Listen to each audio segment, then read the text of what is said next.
Terima kasih pemirsa, Anda masih bersama kami dalam Breaking News MNC News. Tim memantau hilal dari Kementerian Agama Kota Jayapura bersama BMKG Wilayah 5 Jayapura dan beberapa ormas Islam di Kota Jayapura melakukan pemantauan hilal. Pemantauan hilal untuk menentukan 1 Zulhijjah 1444 Hijriah di Kota Jayapura dilakukan di pinggir Danau Sentani di wilayah Kelurahan Yoka, Distrik Heram, Kota Jayapura. Tim pemantau hilal dari Kementerian Agama Kota Jayapura dan BMKG memakai 2 teleskop untuk melihat atau memantau Rukyatul Hilal yang dilakukan mulai pemantauan yang sudah dilaksanakan pada pukul 17 waktu Indonesia Timur tadi. Hasil pemantauan tim Falakiyah Rukyatul Hilal Provinsi Papua, di lokasi ini ketinggian bulan tercatat pada 0,22,92 derajat yang artinya belum mencapai ketentuan bersama dari derajat masuknya bulan baru, yakni 3 derajat.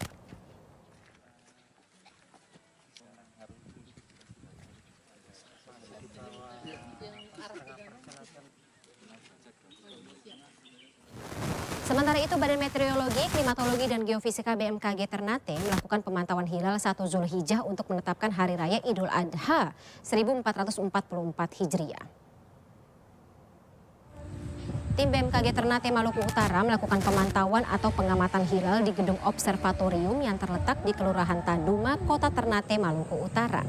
Pengamatan hilal Idul Adha kali ini hanya dilakukan oleh BMKG Ternate bersama dengan tim dari BMKG Pusat. Pengamatan hilal menggunakan 1 alat teleskop. Tim melakukan pengamatan sejak pukul 16.33 waktu Indonesia Timur, namun hilal terhalang oleh awan gelap yang menghalangi pandangan. Namun efektivitas pengamatan ini akan terjadi pada saat matahari dan bulan atau sudah terjadi pada pukul 18.36 waktu Indonesia Timur.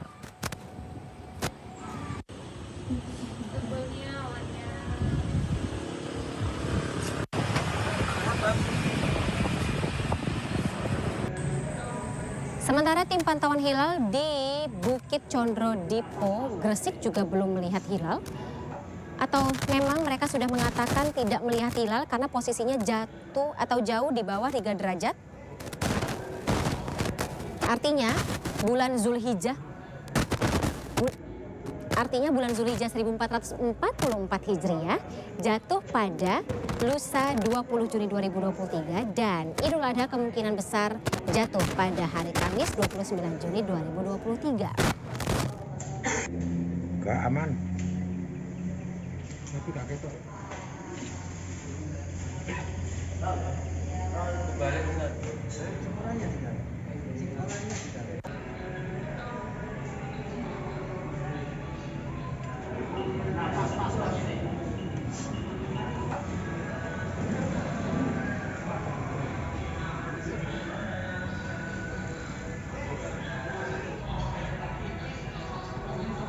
Dan bagaimana dengan hasil pantauan hilal di Yogyakarta? Sudah ada rekan Anissa Rizkia di sana. Anissa, selamat malam. Bagaimana hasil pantauan pantauan hilal di lokasi tempat Anda? Ya, Fani dan juga pemirsa, saat ini pantauan hilal di pos observasi bulan Syekh Belabelu, Bantul, Yogyakarta memang sudah selesai begitu dilangsungkan proses Rukyatul Hilal, di mana pada sore hari tadi sejak pukul 5 hingga pukul sekitar 6 sore begitu dilakukan pengamatan dengan metode Rukyatul Hilal dan hasilnya adalah hilal tidak terlihat di kota Yogyakarta, di mana memang menurut data hasil hisab untuk hari ini hilal berada di ketinggian 1 derajat dengan elongasi kurang dari 5 derajat. Itu artinya masih di bawah ketentuan yang tengah ditetapkan oleh pemerintah pusat, yakni di mana hilal terlihat pada ketinggian 3 derajat dengan sudut elongasi 6,4 derajat.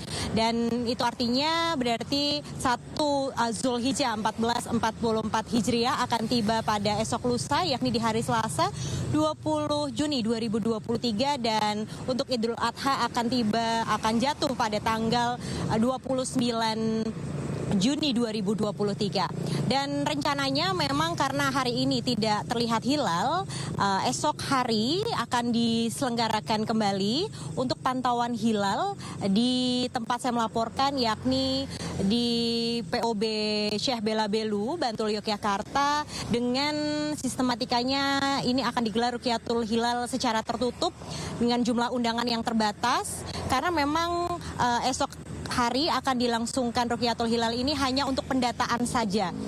Sudah bisa dipastikan esok hilal akan terlihat, begitu yang diinformasikan dari juru bicara dari Kemenak Daerah Istimewa Yogyakarta. Menurut data hasil hisap, esok hilal di kota Yogyakarta akan mencapai 12 derajat. Itu artinya sudah di atas ketentuan yang ditetapkan oleh pemerintah. Untuk saat ini dari pihak Kemenak DIY pun juga sudah melaporkan kepada Kemenak Pusat begitu untuk dijadikan pertimbangan, karena memang salah satu tempat Rukyatul Hilal atau pantauan hilal di seluruh Indonesia, salah satunya ini digelar di Yogyakarta. Totalnya ada 99 titik.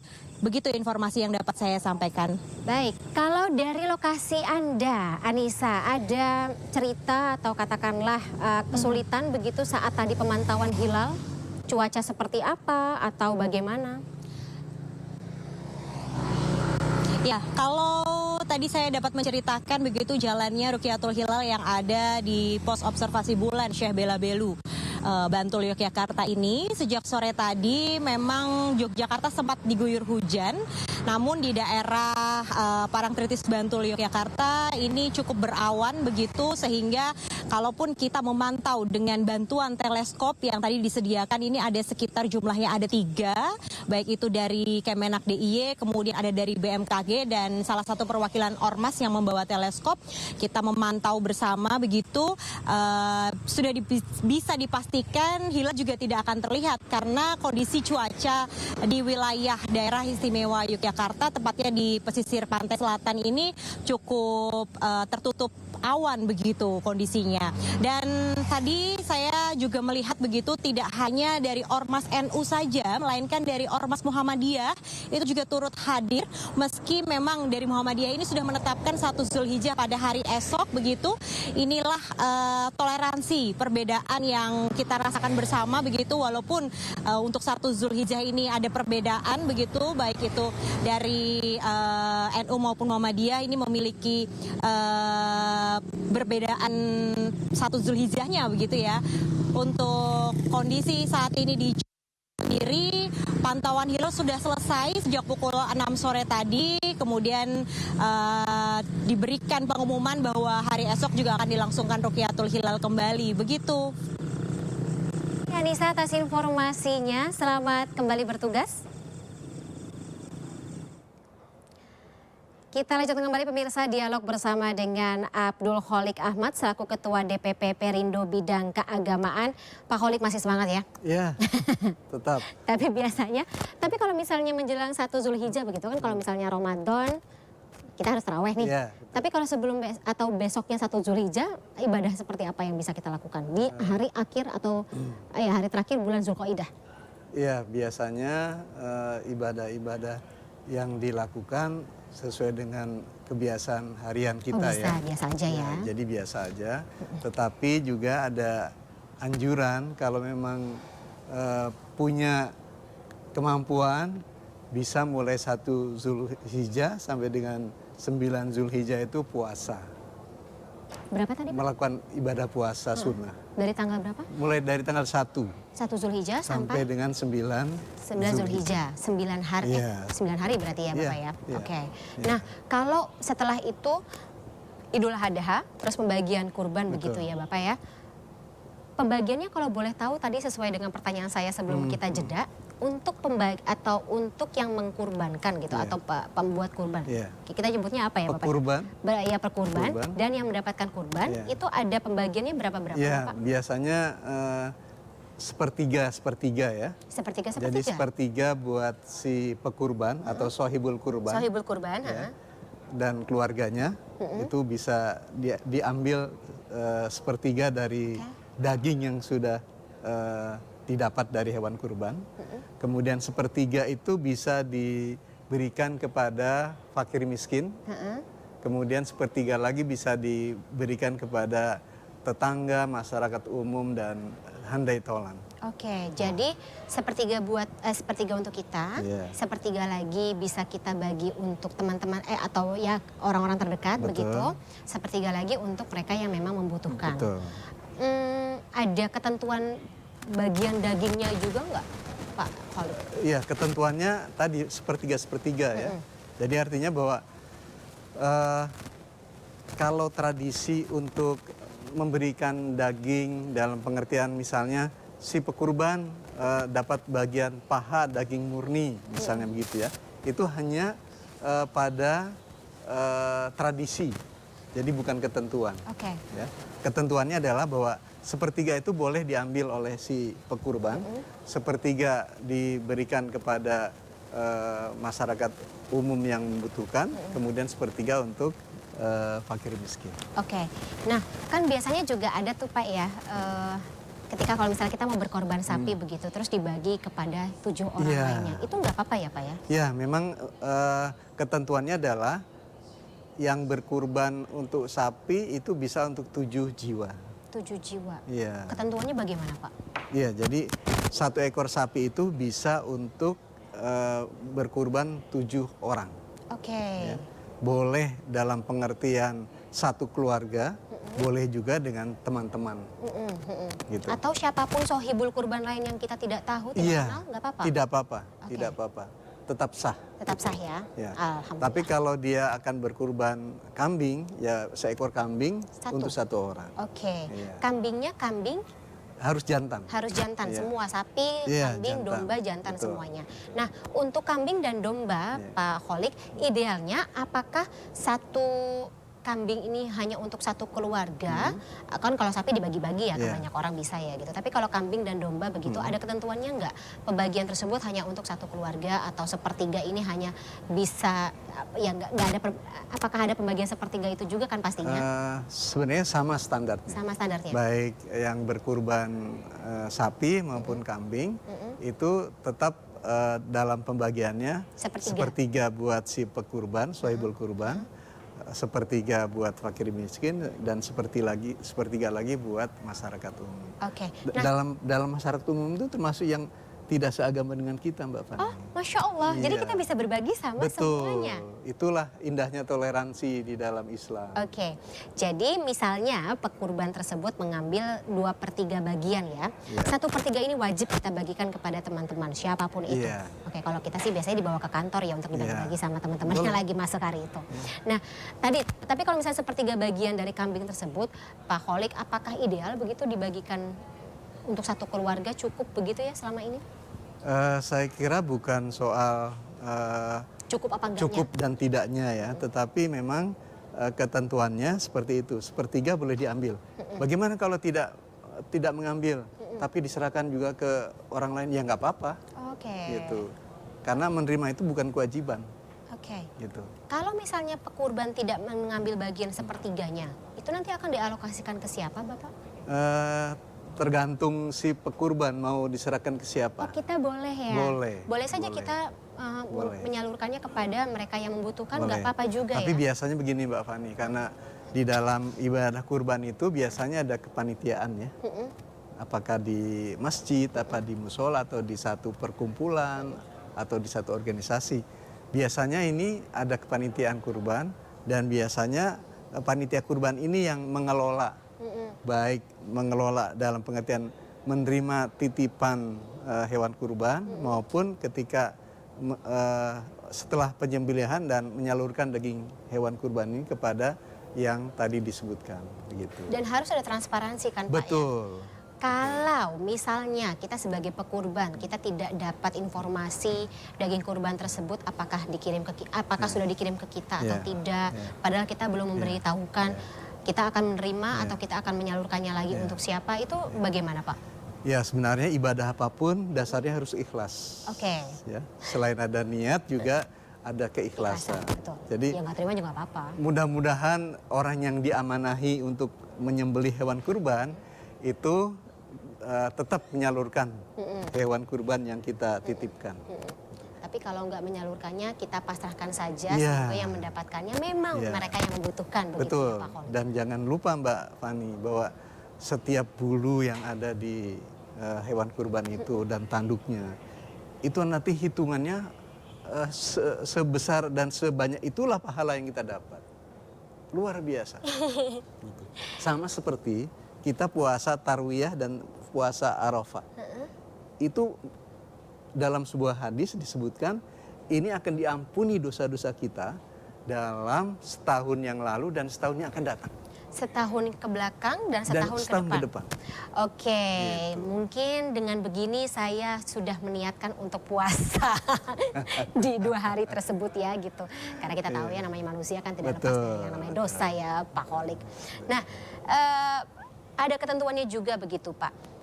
Ketika misalnya kalau pembagian sembako kan sudah terdaftar begitu Iya. ya dalam daftar penerima Iya. bantuan begitu. Iya. Kalau untuk mustahik koreksi Iya. saya salah, Iya, boleh. mustahik yang akan menerima daging kurban itu pendataannya bagaimana Pak biasanya? Biasanya panitia kurban sudah melakukan survei ya. Dia bisa misalnya kalau panitia kurban itu di sebuah masjid di satu lingkungan perumahan, biasanya dia sudah mendata berapa banyak warga di perumahan itu. Kemudian berapa banyak warga atau masyarakat sekitar yang memang berhak mendapatkan.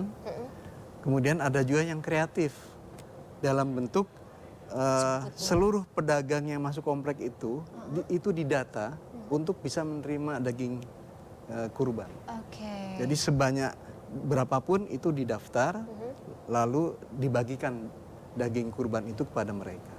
Tapi tidak ada semacam parameter gitu atau ukurannya, tidak perlu kita menyertakan penghasilan atau enggak. Karena kan prinsipnya bahwa kurban itu sesungguhnya ungkapan rasa syukur kita atas nikmat-nikmat yang diberikan oleh Allah pada kita. Jadi ungkapan syukur itu dalam bentuk penyerahan hewan kurban.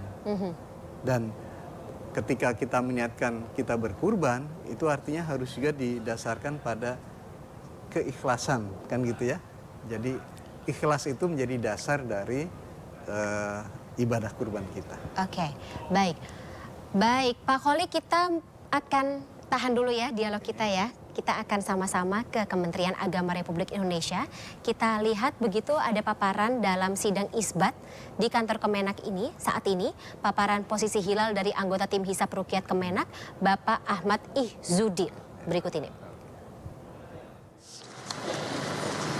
Untuk memulai menyampaikan data posisi hilal untuk penetapan awal bulan Dzulhijjah 1444 Hijriah ini, kita mulai dengan melihat peta ketinggian hilal saat matahari terbenam.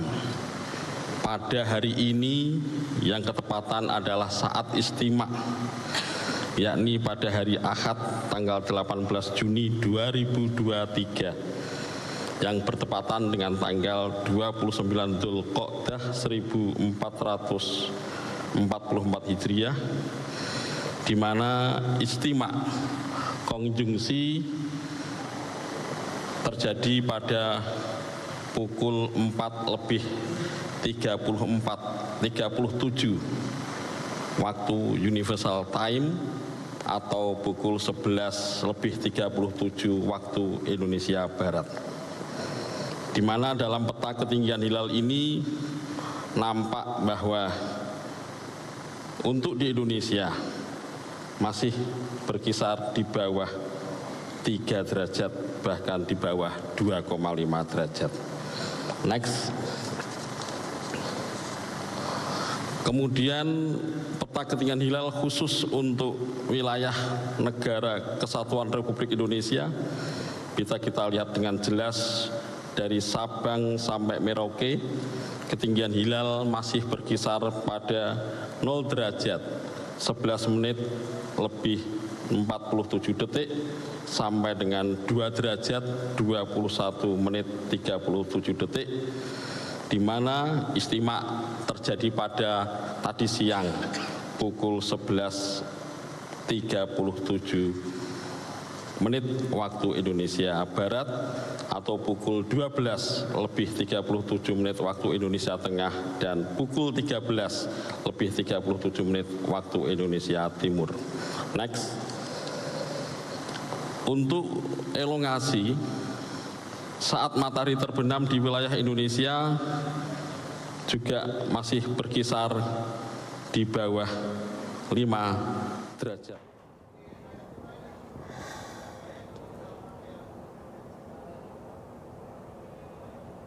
Baik, pemirsa, kita kembali ke kantor Kementerian Agama Republik Indonesia untuk melihat seperti apa penentuan dari atau sidang isbat untuk menentukan 1 Zulhijjah 1444 Hijriah. Pada 10 Zulhijjah 1444 Hijriah.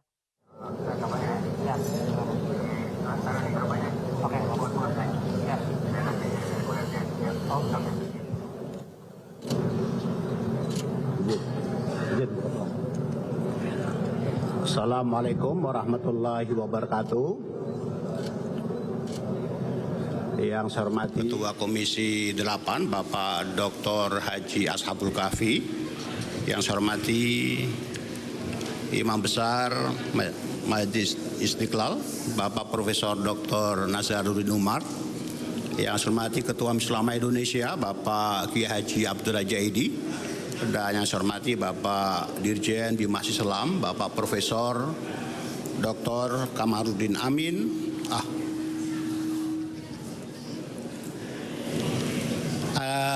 Teman-teman wartawan yang saya banggakan, para pemirsa khususnya umat Islam di seluruh Indonesia yang berbahagia, serta teman-teman dari media yang hadir pada kesempatan hari ini. Saya akan menyampaikan laporan penyelenggaraan sidang isbat penetapan awal Dzulhijjah 1444 Hijriah 2023 Masehi yang baru saja kita akhiri.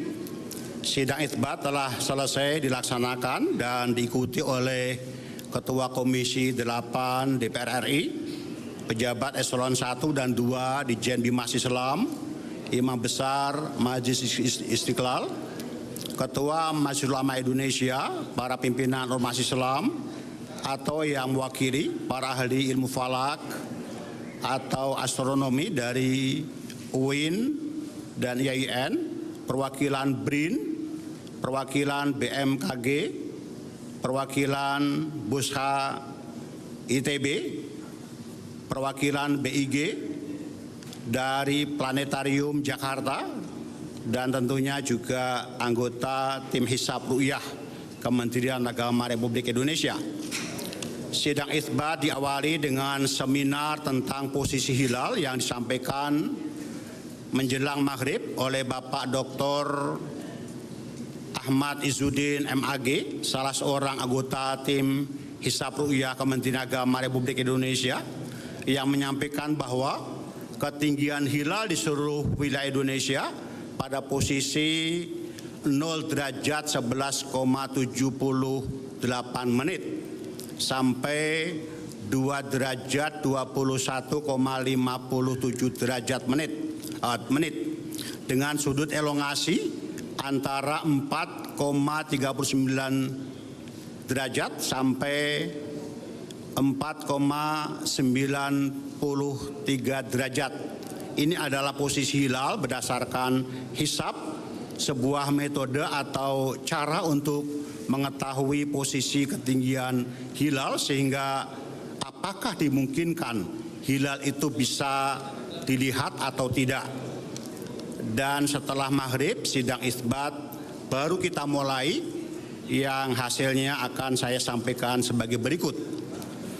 Kementerian Agama dalam menetapkan awal bulan Qamariyah, khususnya bulan Ramadan, Syawal, dan Dzulhijjah, menggunakan mekanisme sidang isbat untuk bermusyawarah dengan para pakar falak, pakar astronomi, wakil rakyat, Majelis Ulama Indonesia, dan perwakilan dari ormas Islam di Indonesia.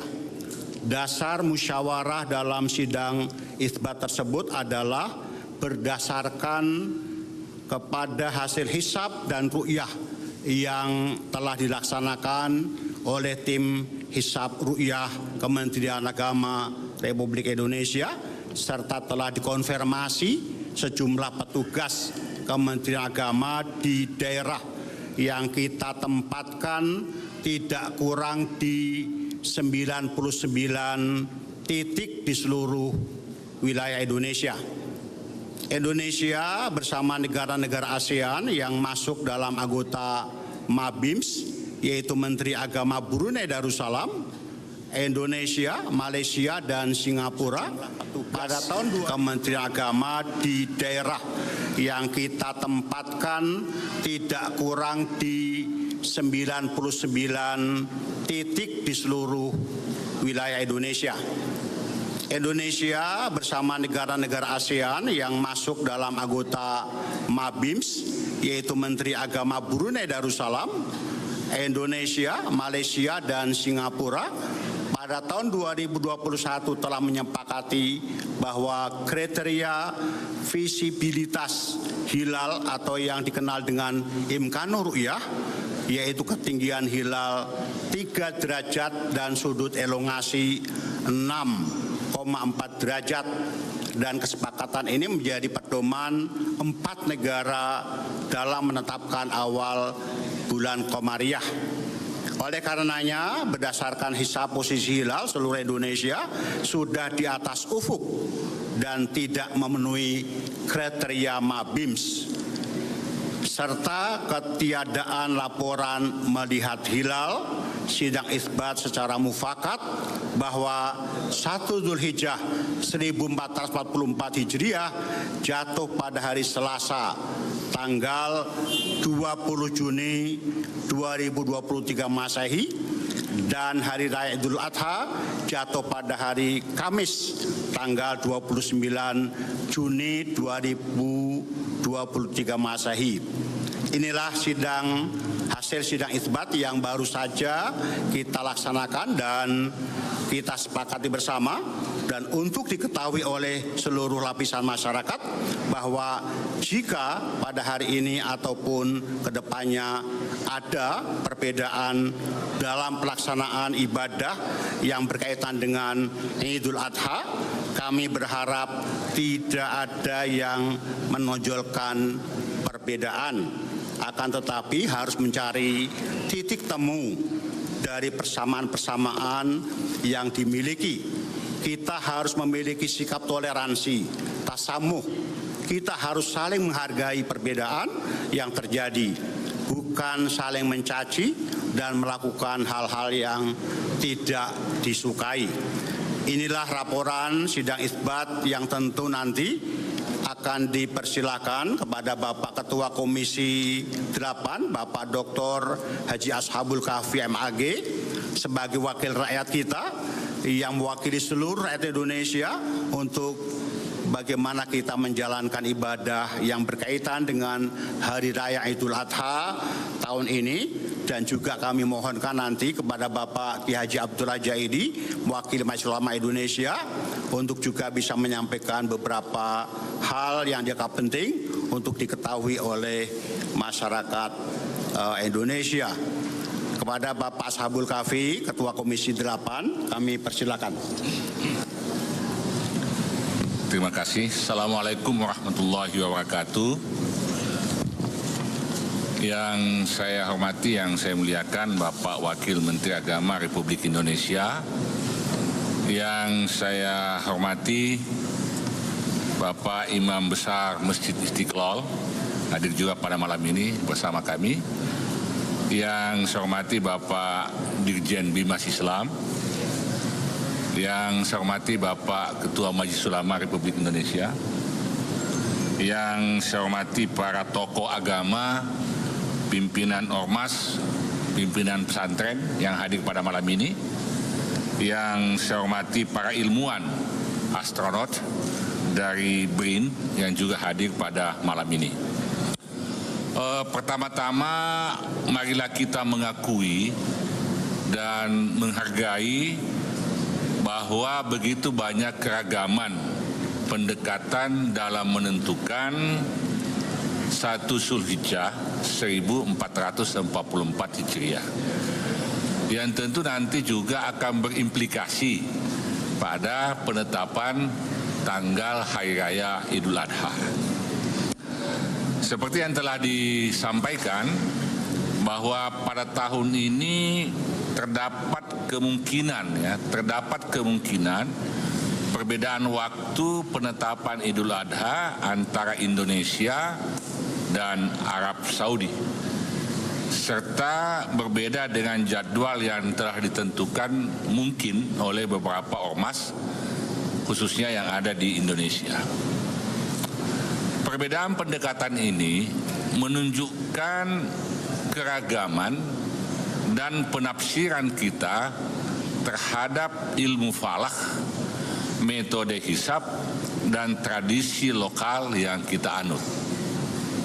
Sidang isbat yang mulia ini dalam pandangan kami adalah merupakan kesempatan berharga bagi kita semua untuk bersama-sama mencapai kesepakatan yang memadai dan memberikan kepastian kepada seluruh umat Islam di Indonesia. Tugas berat menghadapkan kita pada perlunya memperhatikan perbedaan pendapat yang ada sambil tetap memegang teguh semangat persatuan dan persaudaraan dalam agama kita yang mulia ini. Kami yakin dalam sidang isbat ini seluruh pandangan dan pendapat telah dipertimbangkan dengan sungguh-sungguh, tentu berlandaskan pada prinsip-prinsip keilmuan dan keadilan. Olehnya itu, melalui kesempatan ini ada beberapa catatan yang saya ingin himbaukan kepada masyarakat. Yang pertama, bahwa kita berharap bahwa dengan perbedaan-perbedaan ini tentu akan sangat indah jika dari aspek ini dikembangkan sikap toleransi, hormat menghormati, dan meningkatkan ukhuwah Islamiyah. Perbedaan perhitungan dan pendekatan yang dilakukan tidak boleh memecah belah, bahkan harus merukunkan dan mengakrabkan kita semua. Semua pihak diharapkan tidak terprovokasi dengan perbedaan tanpa akhir di media-media sosial. Jika ada hal yang ingin diketahui secara akurat, silahkan ditanyakan langsung ke sumber utamanya. Bisa ke Kementerian Agama, bisa juga ke ormas-ormas keagamaan Islam seperti Majelis Ulama Indonesia, seperti Nahdlatul Ulama, seperti Muhammadiyah, Persis, dan lain-lain. Kepada para ASN, mohon maaf, diminta bekerja profesional. Tidak perlu mengeluarkan pendapat yang menimbulkan perbedaan. Cukuplah sidang isbat ini menjadi rujukan kita semua. Namun, sebagai pimpinan Komisi 8, melalui kesempatan ini juga kami akan terus mendorong agar Kementerian Agama senantiasa mengajak semua pihak, termasuk ormas-ormas Islam dan pihak-pihak yang terkait lainnya untuk terus berdialog dan berdiskusi secara terbuka guna mencapai pemahaman bersama. Kita perlu saling mendengarkan, saling menghargai, dan mencari titik temu yang bisa menjadi dasar untuk waktu Idul Adha di masa-masa yang akan datang. Kami percaya bahwa keputusan yang diambil oleh sidang isbat ini akan mencerminkan semangat kebersamaan dan persaudaraan umat Islam di Indonesia. Demikian tanggapan dari kami. Assalamualaikum warahmatullahi wabarakatuh. Terima kasih Pak Ketua, Bapak Dr. Haji Ashabul Kafi. Selanjutnya saya mohon kepada Bapak Kiai Abdullah Jaidi, Ketua Majelis Ulama Indonesia, untuk menyampaikan saran dan pendapatnya. Bismillahirrahmanirrahim. Assalamualaikum warahmatullahi wabarakatuh. Alhamdulillah wassalatu wassalamu ala Rasulillah Sayyidina Muhammad bin Abdullah wa ala alihi wa sahbihi wa man wala. Amma ba'd. Pertama-tama kami ucapkan terima kasih kepada Kementerian Agama dalam hal. Ya pemirsa, resmi Kementerian Agama Republik Indonesia menentukan 1 Zulhijjah atau menetapkan 1 Zulhijjah 1444 Hijriah di tanggal 29 Juni 2023. Lusa ya, Pak Kholik, ada komentar? Ya, saya kira dengan penetapan ini penantian masyarakat Indonesia, terutama masyarakat Muslim, sudah terjawab bahwa lusa itu adalah 1 Zulhijjah dan 29 Juni itu adalah Hari Raya Idul Adha. Tadi saya revisi, berarti saya ralat dulu. Sorry, penentuan atau 1 Zulhijjahnya berarti di tanggal 20 Juni 2023. Idul Adhanya 29 Juni 2023 gitu. Memang ya sedikit lagi-lagi harus memang sedikit hati-hati begitu ya. Baik Pak Kholik, pokoknya perbedaan ini tidak menjadikan apa ya namanya ibadah kita berkurang seperti itu ya. Yang penting kita semuanya sama-sama menghargai, mentoleransi perbedaan tersebut, malah jadi indah ya Bapak ya, bisa sama-sama berbagi. Persaudaraan kita tidak boleh terganggu dengan perbedaan yang ada. Dan Rukyatul Hilal masih akan dilaksanakan tahun depan ya, supaya bisa ada sidang atau breaking news sidang isbat lagi. Baik, Pak Abdul Kholik Ahmad, terima kasih banyak atas waktunya. Panjang sekali waktu Bapak menemani saya malam hari ini di BN atau breaking news sidang isbat. Terima kasih sebelumnya, sehat-sehat selalu Bapak ya. Terima kasih banyak, sama-sama. Assalamualaikum warahmatullahi wabarakatuh. Waalaikumsalam warahmatullahi wabarakatuh. Di bulan Zulhijjah ini aman, lancar, rezekinya banyak. Terima kasih Bapak. Dan pemirsa, demikian breaking news MNC News spesial penentuan sidang isbat 1 Zulhijjah 1444 Hijriah yang mana jatuh pada tanggal 20 Juni 2023 dan juga akan menjadikan Idul Adha kita jatuh pada tanggal 29 Juni 2023. Saya Fani Mania, terima kasih, sampai jumpa.